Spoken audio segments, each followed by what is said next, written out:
Well, we love it when a recipe takes a good thing and makes it even better. Demetria White from White's Family Farm is jazzing up biscuits for us today. We're doing something different. Got sweet potatoes in it. Yeah, that sounds really good.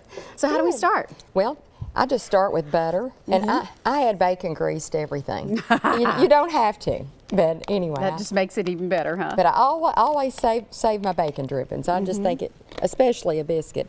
But then the secret ingredient is the sweet potatoes. And I was just going to show real quick how easy it is. I'd actually boiled these ahead of time, and just very simple to peel. So don't try and peel your sweet potato. They're really hard to peel. Yeah. But if you boil these ahead of time, the peeling just falls right off. Oh, that's and then great. They're just so easy to do. Yeah. So okay. That makes it much easier.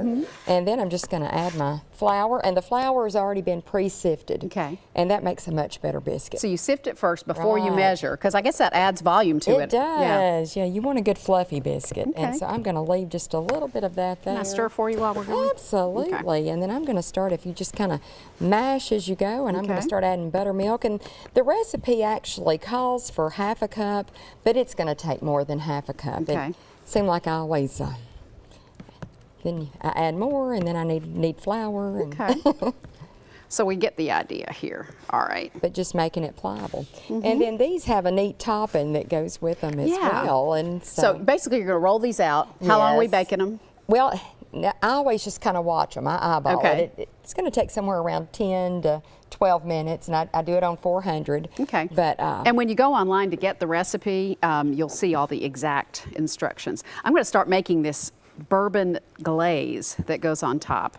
And the bourbon's optional if you don't want to use the bourbon, but it does give it a good flavor. So it could just be a sorghum glaze. It could. Oh, it could. Yum. It's just the brown sugar, and it calls for the dark brown sugar. That just gives it a little bit more taste. Okay. And so we've got butter in here, we've got brown sugar, a little bit of bourbon.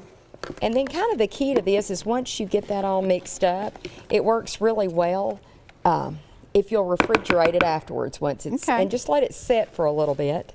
All right, we want to show you the finishing touch here. You put a little bit on the biscuit and then you fire it? I do, and just a little bitty tiny bit. Oh, okay.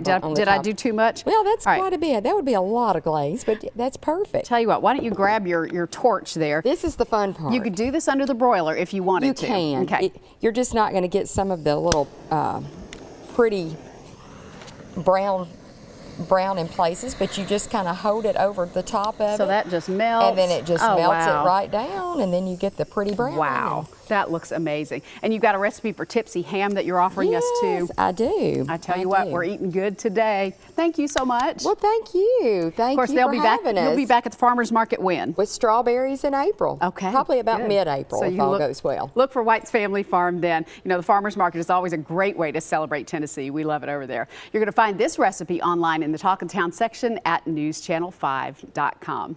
Coming up.